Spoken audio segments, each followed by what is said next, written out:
Yaşlılığı çekti. Öldürdü. Sen daha hazır balasın mı? Çüşten giyin lazım. Dursunlar.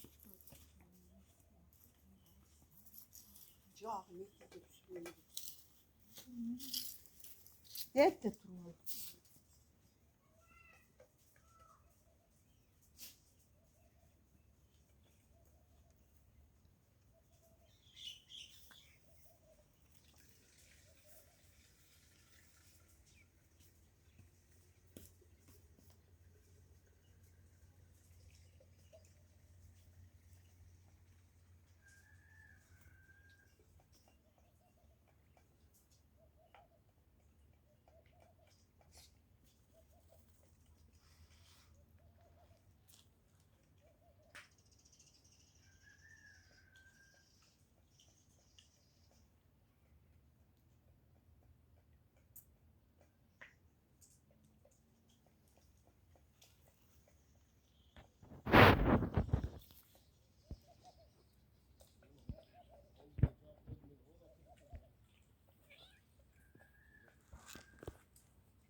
Arpanın kolun tibiye tattı ha.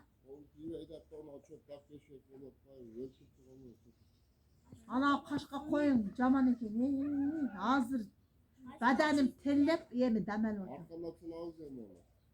Gözücel aylanı otat koyuyordu tegeleni otçuyla bunağa geliyor. Bunlar var.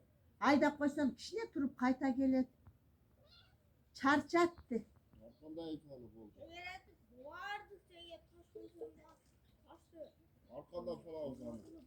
Alçayıp oldu. O kitayla döşetti ki nasıl diyorsan oluyor. Ne bela koyayım.